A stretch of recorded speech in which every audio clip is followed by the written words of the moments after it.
Welcome back to Phyllis Schlafly Collegians 32. We're scooting along in the program here, and I'm very glad that we're able to bring this one to you. We've got Mr. Mike Howell with us, president of the Oversight Project, an attorney. We won't hold it against you, an attorney and an activist. I hope most of you have known, but Heritage Foundation's Oversight Project has really gone just full-fledged into the investigative sector and done a lot of really neat stuff.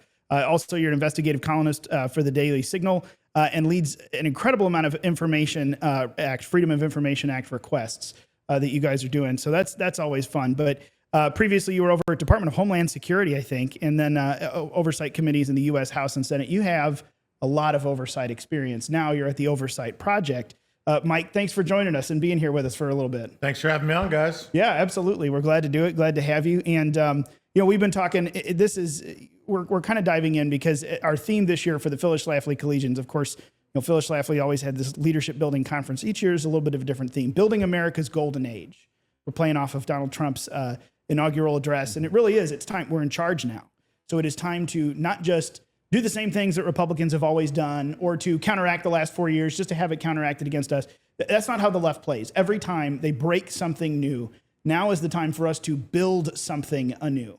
So as we're looking at that, what you all are doing in especially the last 4 years, but really the whole apparatus of the swamp, saying, okay, what can we pull down?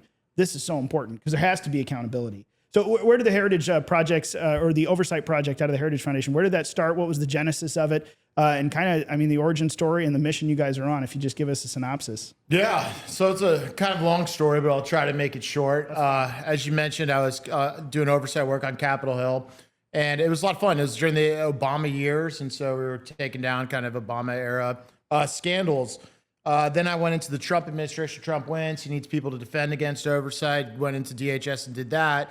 Quickly realized that the left was way better than the right at oversight. The Democrats have figured it out. They have, advantages, obvious advantages. They have the legacy media all behind them. They have the intelligence community. They have corporate interests. You go on social media. They really disrupted the Trump administration, particularly for those 2 years where we had unified control of House and Senate, and they disrupted it by creating scandals. Obviously, the Russia hoax, that just paralyzed forward momentum, and it gave recalcitrant Republicans who never were on Trump's team anyways an excuse to still not be on it. And then you think of like the kids in cages, a quote-unquote Muslim ban, everything. So the point is they did a lot of damage via oversight. So, halfway through the Trump administration, I kind of realized, like, holy smokes, like this is a one-sided game. We got to build something to do what the left's able to do because it has like huge policy impact. You can stop bad policy. It wasn't what I thought it was during the Obama years where we were just like affecting public opinion and driving Obama's numbers down and exposing things that people deserve to know about. You can actually effectuate change by doing good oversight. And so like, okay, let's do what they did to us. So went to the Heritage Foundation. Then Kevin Roberts comes in, takes over, kind of reinvigorates the whole thing. He's like, what do you want to do? I'm like, this is what we should do. And he said, go do it. And I said, we want to start scandals. We want to sue people. We want to find information. I don't want to be a guy who just shouts out opinions. I want to shout out like facts and drive things. And so we built a team to do just that. We hired a bunch of people out of the intelligence community, the FBI, people who really know how to do things, and then built a law firm to sue at scale so we don't have to pay exorbitant legal fees. And then after a while, this thing just grew. It went bananas, and we had a lot of great success and became really bigger than we initially envisioned. And so Heritage and Dr. Roberts were gracious enough to let us spin off and become a new independent organization and help finance it and support us. And we basically kind of rejiggered the bones of the operation so we can take into account where the fight needs to go, which is, before it was focused on the Biden administration. Now it's really deploying out into the states and a lot more flexibility, which you need in kind of restructuring operations. That's where we are now. Exciting times. Yeah, it's fantastic. And to the point of what you just said, this is something that the left is so very good at, and we have been so very terrible at. Yeah, I know at the Phyllis Schlafly offices, we talked about this years ago when they were hampering the Trump administration at every turn.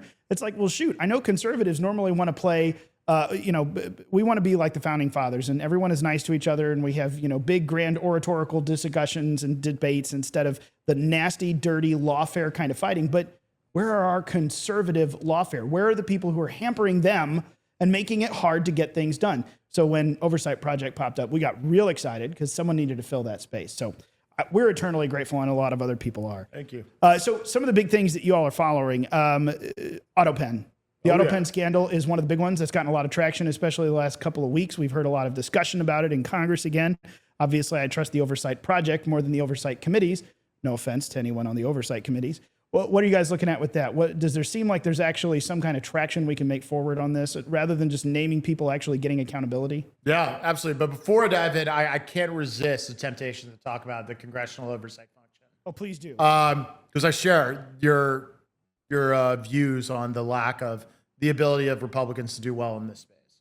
I think they're having some good spots. I'm a fan of Comer and what he has done without the support of the entire conference, by the way. That's a story on Chairman Comer. He would have gone a lot further had his other members been willing to fight the Bidens, but they weren't. And so that's a story there. But let me just make a quick point. The Democrats don't have gavels in either the House or the Senate right now, but they're still inflicting massive disruptive damage on the Trump administration. And on the right, we have been conditioned, and I was this way when I was working on Capitol Hill. It's like, if we want oversight, it's those guys who go on, cable news, and they have the gavel, and they send those mean letters. That's how we stick it to them. And we've been conditioned to be like, that's how we do it. And that's not how we do that. That's why we started the Oversight Project. And nothing can make my point more clear than what the left is doing now. They got their lawfare engines. They have their state AGs. They're gumming up things in court. We're celebrating like a Supreme Court win every now and then that just affirms something that should have not been an issue 6 months ago, but it's slowed 6 months down. They're generating scandal without Congress being involved in anything but the messaging apparatus. Think of the scandals that they've generated that have taken attention, away. Signalgate was, making Republicans fight Republicans and picking out the wedge issues to their generation of scandals and controversies.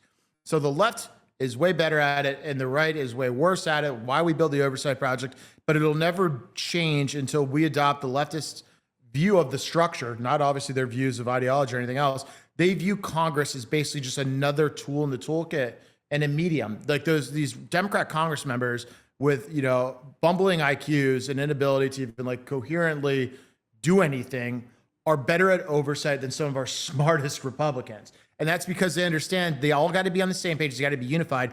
They have to ask the right questions in the right sequence and not necessarily duplicate, and then basically just become the pass-through entity for law firms and other organizations to use them when it's helpful. And that doesn't exist in our ecosystem. We put too much pressure and power in the hands of just a few people with that little wooden gavel, and we just hope that they get something done. They never do, and we run out of ink because they send so many letters that never get read. But back to your actual question, Autopen, scandal of the century, as President Trump calls it. Yes, there's so much more that can be done. For those of you who aren't familiar, a few months ago, we went public with our Autopen investigation. It stems from a very obvious question everyone in the world was asking: who was the president? Because it's abundantly obvious it wasn't Joe Biden for a long time. I think everyone saw that when he malfunctioned. And so we had a few investigations ongoing, for a long time that related to his competence. We were suing over the Her audio tape, his interview with the special counsel. Right. We won that, even though the Trump administration gave the tape to Jake Tapper's business partners at Axios, which was a huge mistake, but nonetheless it happened. But we were the ones who sued and got that tape released. Another thing that we were going on at this time from about a year ago was, could they even substitute Kamala Harris for Joe Biden? We were basically saying, if you go past a certain deadline, because we know you're going to do it, we're going to sue and we're not going to let Harris on the ballot, which is why they did not have the primary. They figured out, oh crap, we got to do this soon. And so they put Harris in really quickly. And don't take my word for it. There's leaked DNC memos that cite our litigation threats as the reason to accelerate the switcheroo. But the other thing that we started over the summer is, we're sitting in a conference room and we're all like, we don't think he's signing these documents. There's no way. Look at this guy. It's such an obvious thing. How's this guy even signing these things? And so we started pulling all of the records we could find that had his signature on it. And very quickly, we realized these are copy and paste signatures. Yeah. You don't need to be a rocket scientist.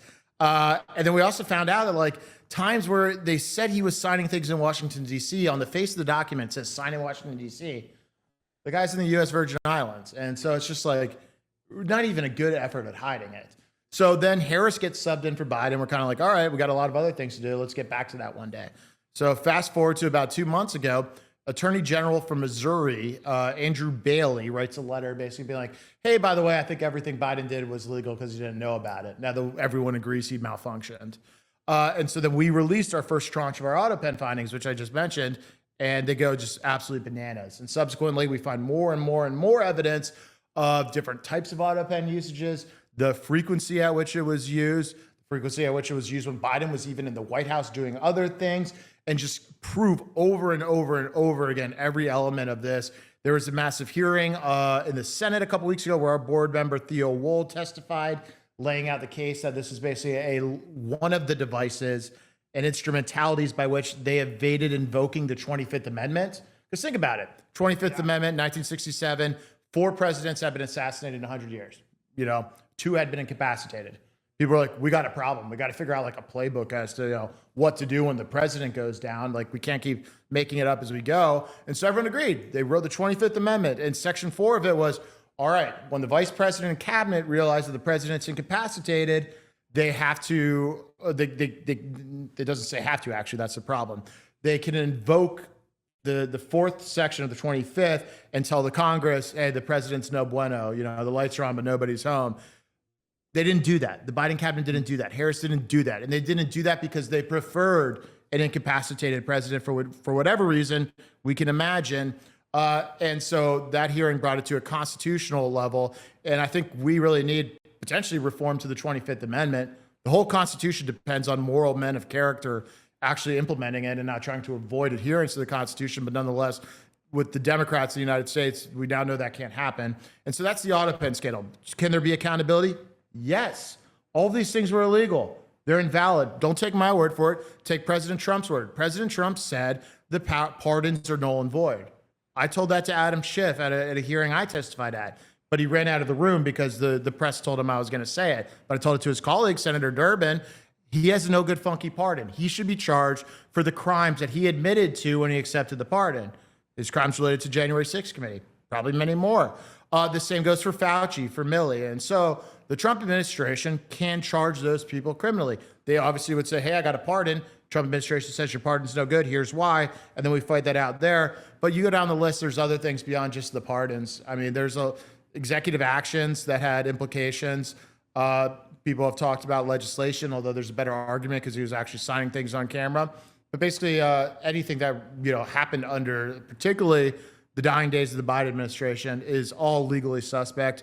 And frankly, I'm done talking about it and having people in power talk about it. Obviously, we love it. It's flattering to have people talk about our investigation, but there are people with guns and badges that can do stuff. Leave it to us. We've already done the investigation. This thing's at the goal line. Put in the fullback and just punch it in. Let's not let this just be a political talking point. Let's get that accountability thing everyone wants. Well, and a fast follow-up real quick. I know you got a question. I know that one of the things that was immediately talked about is, hey, if these folks have accepted a pardon, even if it's a very strange, preemptive, very retroactive pardon of dubious constitutionality, if they've accepted a pardon, they can no longer incriminate themselves. So now we have an opportunity to drag them in, and you can't plead the fifth. Is there a case to be, first of all, is that accurate? Is that actually a possibility? Was that discussed? Yeah, Congress is there a case to be made for where maybe some of these folks, we don't want to undo the pardon, we would rather drag them before a grand jury and demand that they talk? Or is it really just because of the grievous nature of how offensive this is to the system, it just needs to be flipped and gotten rid of? Yeah, I don't know if you can pick and choose which pardons are good and no good if the point is that President Biden was incapacitated. And it's not just capacity. I don't think he was aware of a lot of them.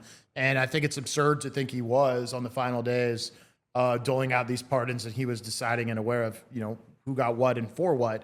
But to answer your question, there are obvious, Fifth Amendment implications to this.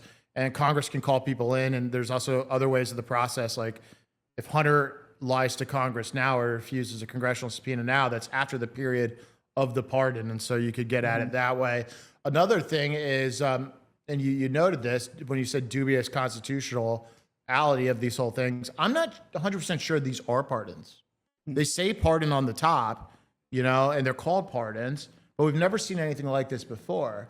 It's an indefinite, it's a indefinite crimes that aren't even identified.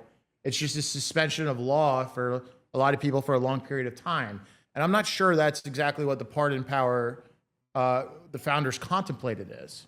You can't just wave a magic wand and say the law doesn't apply to anybody, and I'm not going to say which laws. I think you need a little more specificity. Yeah. So we went through that, 2, maybe 4 years where Biden was just, like you said, the lights were on, nobody's home. The ship didn't have a captain. One could say there was no king. But now we've got a different kind of no kings going on. And we were talking about this just before we were on air, that there were this no kings movement during the Trump's parade. And you've been doing some work on who's funding that, who's behind that. And can you tell us a little bit about what's going on with the no kings?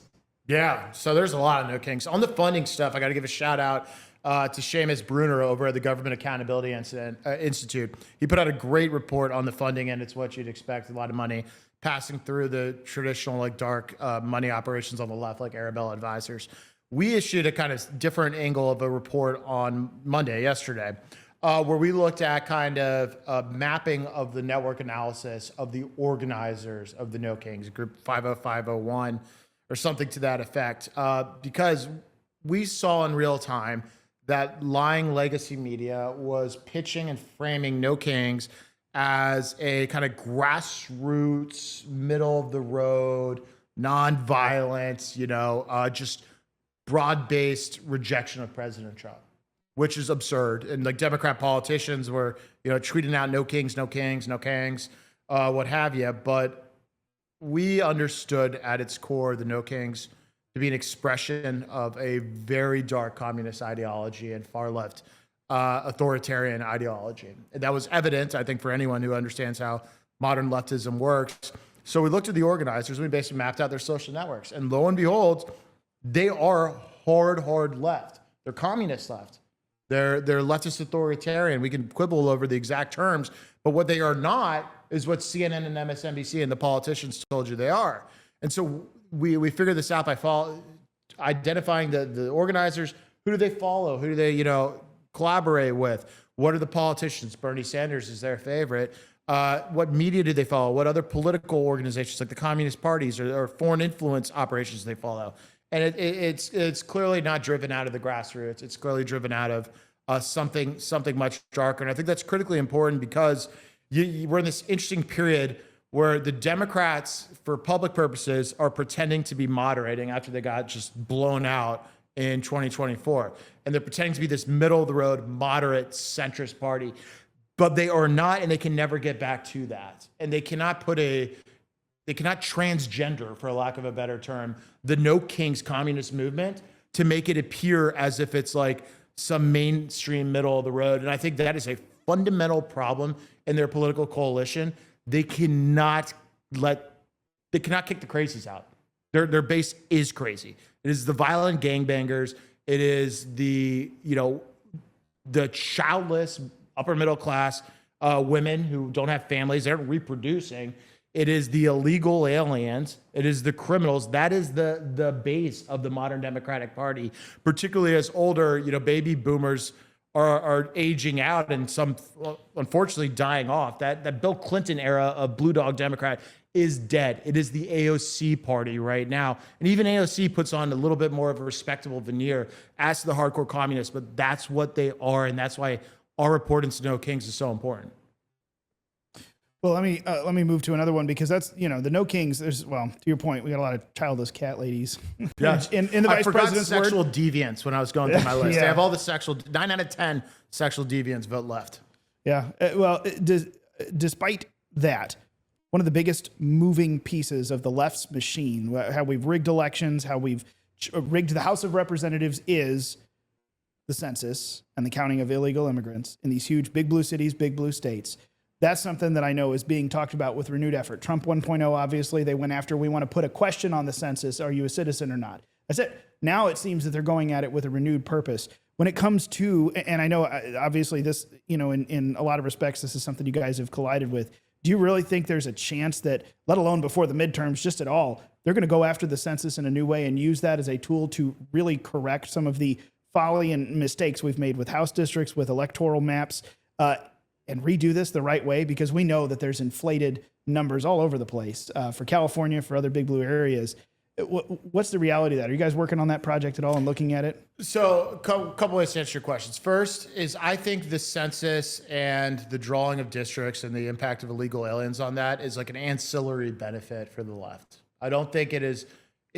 Those on the right point to it as like the first thing because it's the most tangible thing you can point to. Like, oh, this is how they get political representation. It's the census, and it's a little bit of a convoluted way to go about it because even in some states like Texas, you get more districts. Because of the virtue of the illegal alien. So it cuts both ways a little bit. That being said, of course, illegal aliens should not be counted in the census for the purposes of apportionment for deciding how many votes you get in the Electoral College. And when the Trump administration in the first go-around tried doing this, the Supreme Court swatted him down for not complying with the Administrative Procedure Act. They basically said, like, what you're doing could be illegal, but, like, you went about it the wrong way. So taking that, of course, there's a right way to do it. If, not that there's anything wrong the first time, but that means like legally they should succeed. So to the ultimate solution is, yes, fix the census, don't count illegals, but to deport the illegals. Like, do I want to wait every 10 years for a new census? Be like, look, the Democrats lost 2 seats. We got them. No, the solution is to deport all the illegal aliens through mass deportations. And when I say it's only an ancillary benefit for the Democrats, that's because there's much higher order benefits that they receive from illegal immigration. It's the birthright citizenship. That counts for way more than any census argument. It's the repopulation of their non-breeding political coalition. And I mean that in its technical sense. Democrats are not reproducing at the rate that Republicans are. So they need to import new voters through illegal immigration. It's also the deteriorating effect that it has everywhere that helps the Democrats politically, as dark as that is. When they get this mass reliance on social services, guess what that helps? That helps Democrats make the argument we need the social services. When you have people relying on government, the political party that sells you government is better suited. That's what they want. And it also, ushers in their ideological goals. They want class warfare. They want disruption. They don't want unity or patriotism. They want a divided Marxist type class struggle. And so that's why they love illegal immigration. It tears down a lot more than just that. But it's not only the census that animates them. If we were to get hidden cameras in the mythical room of all the Democrat power brokers, I don't think the census apportionment would crack the top 10 of their evil plan list as it relates to illegal immigration. That being said, let's do it all. Yeah. Well, let's talk a little bit about Chinese farmland and the issues we're having with that, because we were watching earlier today a Trump meeting with his cabinet, and they were talking about the pervasiveness of Chinese farmland in the United States, and that there's this effort to take care of that issue. Can you shed a little bit of light on how big is the issue with Chinese buying up farmland in the United States? Why does that even matter? And what is the government going to do about it? Yeah, well, first, let me just make a casual observation. There's a lot of Chinese-owned farmland in the United States, but there's no Chinese farmers. You go and you look at a farm, where are all the Chinese farmers? And so it makes you wonder what's happening here. And then you quickly realize, oh, no, they're buying that farmland for very strategic purposes. It's not because they want to have Chinese farmers doing farming for China or something like that. No, it's about land acquisition, particularly in sensitive spots that are close to military bases or have other strategic implications. And that's been their strategy. And China's able to execute those strategies because of their political system over there, where it's very closely controlled. They can express like economic outputs and foreign purchases through basically party control. And it's been very effective for them. And the United States is uniquely susceptible to this because a lot of people will just sell to the highest bidder without any kind of accord for sensitivities to national security or love of country. And so it's a tricky system that the Chinese have taken so much advantage of. Clearly, it shouldn't be allowed. We couldn't go buy farmland in China if you wanted to. And so the Trump administration has long recognized this, but they're taking actions now to actually look into it. How this will play out ultimately, I'm not sure. Also, it's important to note that a lot of the U.S. farming companies are not U.S. farming companies in the United States. The Chinese actually own a lot of our farming companies. And so when we talk about like the farmers in the United States, which are this super protected political class, what we're really saying at the end of the day is Chinese-owned farms in the United States. And so it's a whole big mess. And it should be bigger than just the farmland. It should be getting China out of our agriculture sector altogether, which, by the way, that they're kind of really dependent on. If we want to hit them where it hurts, we get them out of the ag sector. There are a lot of states that are taking aggressive steps in this regard too. And so The feds have a unique purview where they can, do the national security type, CFIUS style reviews. States can get a little more involved in the actual like seizing of property. But I'd like to see some farms and some acreage return back to the United States. Announcements are great, but I'm waiting to watch and see that. Well, I'm curious, how are they dependent on, like, how would it hurt them to take away their access to the farmland in the United States? How does that benefit them so much? Well, you can fly drones and map over things. You can have control of airspace. You can see when a plane's taken off from a military base. That's why they did the China spy balloon too. It's like you're gathering data. You have proximity. Obviously, there's so many Chinese military-age males. There's a small military here that they can activate. They need space to work from. There's also like drug farms. Obviously, the Chinese are very high, to use the term, on getting Americans addled to fentanyl and killing them off that way through asymmetrical warfare, which they're doing. Tucker Carlson has a great documentary, so I've heard. I haven't seen it yet, but I'm saying it's great because I expect it to be great because I know the people involved about what's happening up in Maine as it relates to Chinese, drug farms up there. There's a lot of strategic advantages. Also, just a chokehold on our agriculture food supply. What's more important than our food supply in this country? And China has a problem with their food supply. And we have a better food supply kind of setup here. You can't just eat rice all day over in China, or their little factory farms where they have pigs and little cubicles and stuff. We actually have farmland that's usable. And so anything we want and have, China obviously wants to take it away, and that's what they're trying to do with their farmland. Well, I was about to say that was, the second thing you said was, hit them where it hurts, go after that. Is there, because this obviously has become a bigger conversation about, hey, everyone, I know China owns a lot of our debt. They could call this in. They've got us economically by the belt, blah, blah, blah. The Trump administration, Scott Bessent and Howard Lutnick, seem to be the first ones in a while that say, pause, everyone. Let's remember that if they decide to call in the debt or if they want to push us around, it will hurt them a whole lot more for American consumer dollars to just stop buying cheap exports from China. They are very dependent on us. Let's remember that. Is there something with the food supply specifically that you guys have seen that they're really tied to us and there's a necessity there that we could cut off? I can't pretend to be an absolute expert. It honestly sounds like you guys are probably more fluent than I am on this topic, but I think what you just said it very well. It's inherent in that.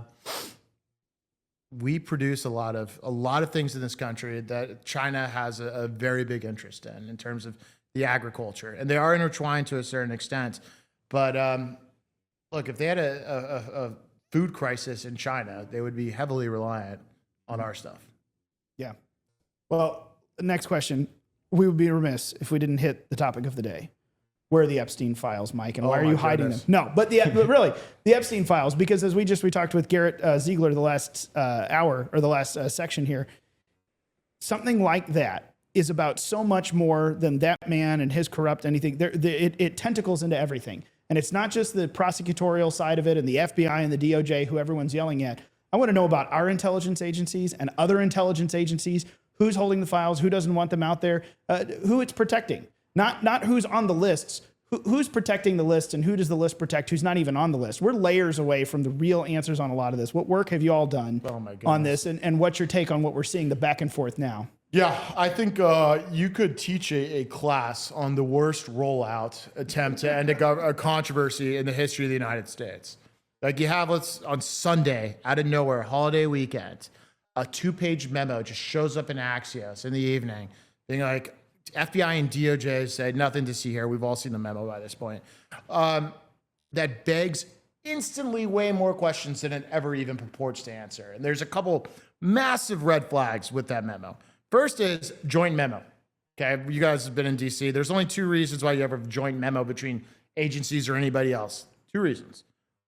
They want to share credit. Everyone's like, get me on that. I want to share credit.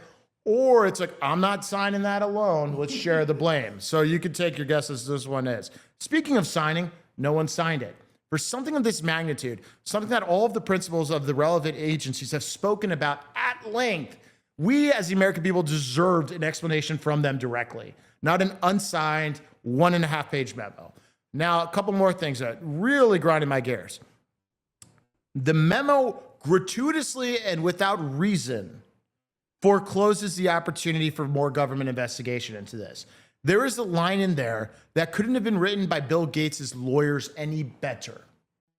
That's how I read that. I said, Why would the government ever put that in? It looks like it comes from the lawyers of the people who could be implicated. And here's what it basically says. You can look for yourself. It's about halfway through the first page. It says, we could not find any evidence that could predicate any government investigations of third parties. So if later on you wanted to go and say, hey, Bill, like, what were you doing at Epstein's Island all the time? His lawyer says, actually, your own government said you don't have the legal authority to do that. Why include that? They're trying to close the book. And then, lastly, the biggest thing. The whole point of why people were upset about the government's, lack of activity as it relates to Epstein was the lack of activity. And so what this memo says is, hey, we looked at the existing files in our control. We did a survey. We went and just looked at the files that we already had. Of course, there's nothing in there. Of course, the whole thing is the government, the FBI, DOJ, whoever didn't actually investigate this with any vigor, let alone if they did, are we to believe that somebody wrote down the worst possible things and just saved them in the FBI's system? Come on, no one in this country is that stupid. And so people are offended that it is just an insult to their intelligence. And also one of the big reasons why they supported this government to take over from the Bidens. And that is a promise of transparency and actual accountability. And look, I'm not here to say I have all the answers to the Epstein files. No one around here does. But I do know those things I just said are absolutely wrong. They should not have been done. And I think that's evident by the fact that no one would put their name to it and that everyone's just trying to sweep this under the rug, and it's turned into a huge conflagration. And it got way worse. Class 1 would have been on the memo. Class 2 of our symposium on the worst comms rollout ever is today. In the cabinet meeting, you have, Attorney General Pam Bondi, and I'm trying to pick on her, but she said, I don't even know if he was owned by intelligence or if there was any intelligence community activity here. I forget the exact phrasing, but she said she doesn't know and she'll get back to us. How can you expect the American people who want to answer from their government as to what was going on with Epstein Island and all these rich people that were, flying down to a place with a huge sex trafficker, pretty, obvious red flag there. The biggest question and assumption people have is, okay, this guy probably had an intelligence community connection if he didn't get prosecuted. And for the AG to say, we looked into everything on Sunday and there's nothing there, and then to go in front of the entire country today and be like, well, I frankly don't even know if he was an intelligence, asset, just doesn't close the book. It reopens the book. How can the Attorney General not know that? And so it's a shame. It's a shame. And I hope it doesn't become more of a pattern. Well, and that's the thing is that, the pattern, I mean, to your point this weekend, unsigned memo, holiday weekend on a Sunday. I immediately looked and said, I agree with everyone on the internet. Is this even real? Who would do this? This makes no sense. But then today, even Trump himself was drawing the ire of a lot of some of his top fans with his obvious wanting to move on from this. Are you still talking about him? Let's not talk about that creep anymore. Just say, I really don't want to talk about this. We have a reason not to talk about this. I have to wonder, this immediately sends I see people into two categories.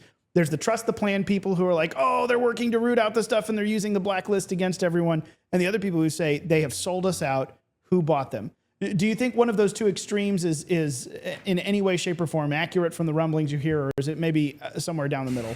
I don't know. I think it's really curious that the memo came out on Sunday and dinner with Bibi Netanyahu was on Monday. That is very curious. As soon as I saw that, I thought, look, this could be an innocent mistake or it could not be. And if it's an innocent mistake, it folds back into our old, class metaphor of this is also comms 101. It's if a lot of the country thinks that there is Israeli or Mossad connections to Epstein, don't close the case the night before Bibi Netanyahu shows up for dinner. You're literally at this point inviting people to be upset and to be, breed whatever theories and speculations that they have. Yeah. And I'm not necessarily sure that anyone is actively lying, because some of this stuff just may not be, and it's obviously not in FBI files. Right. It could be with the IC, but don't tell us that you've dispositively closed the case. You're just getting rid of it because you're sick of dealing with it. Yeah. And then to use it to reframe the FBI as mission accomplished, crazy to me. It is not mission accomplished at structurally reforming the FBI, and it's not even close. Yeah, it's concerning to see. Well, to wrap up, Ryan, we've been mentioning tonight that the theme of this 30-second Phyllis Schlafly Collegians is building America's golden age. Donald Trump and his inauguration speech says the golden age of America has begun, but the work isn't over. It's not automatic. You know, we're talking about the challenges we continue to face. So what we're asking everybody is, what is your number one priority that you think needs to happen to usher in the golden age of America? Yeah, love that question. So for us to be in the golden age, we need golden age oversight, accountability, and transparency. And that means returning to basically the foundational and unique promise of this country that it is, we're sovereign. And for us to be sovereign and to actually control our own government, which is why our Twitter handle is It's Your Gov, because people forget it's their government. They think it's just a sports game and one side wins, and then you just have a new board of directors. That's not it. We need people to understand what their government is doing and actually to have an informed citizenry, because it doesn't work, this system of government, unless the people know what's going on. And right now we have civic education in the gutter and people just, red team, blue team, that's it. So our role in this golden age is to get the American people as much information as possible without fear or favor into this like black box of government, so they can actually reassert their control and reassert dominance over the government. And so the golden age of America means, in my limited vantage point, of returning that power to the people through information, because ultimately that resets our political system to back to what it was designed for, an informed citizenry, which is the purpose of the First Amendment, why it's the First Amendment. And that's what we aim to do. That's how I view our role in the golden age of America.